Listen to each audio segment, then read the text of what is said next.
Just look at that. Beautiful. Jaw-dropping. Stunning.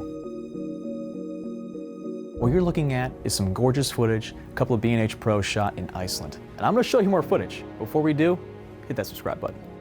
So DJI came out with two new drones, the DJI Mavic 2 Pro and the DJI Mavic 2 Zoom. And here's a quick cheat sheet for you.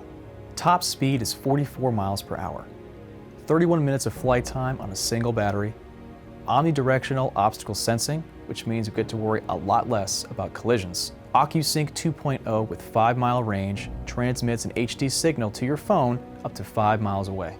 Now, Mavic 2 Pro is the star of the show. It features the new Hasselblad lens with an adjustable aperture of f2.8 to f11. The sensor is a 20 megapixel 1-inch CMOS, which is 4 times larger than the original Mavic Pro. Trust me, your image is going to be sharp. It's Hasselblad.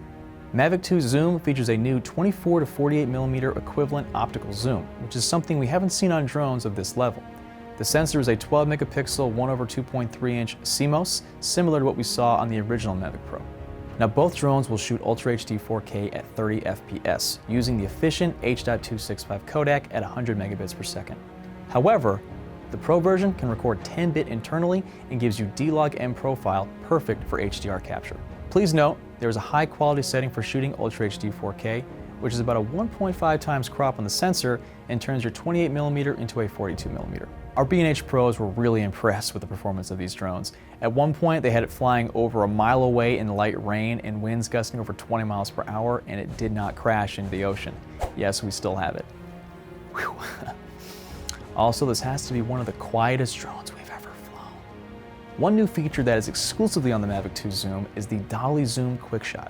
It combines the zoom of the lens with the camera movement that creates a psychological effect made famous by Alfred Hitchcock in Vertigo circa 1958. Look it up. Another jaw-dropping feature has to be the Hyperlapse mode, which is essentially just time-lapse but in the air. And last but not least, the active track is new and improved, and shots of their car worked really, really well here.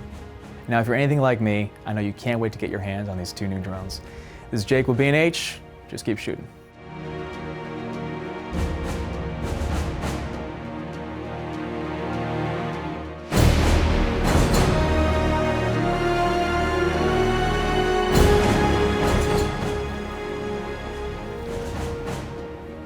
It's over.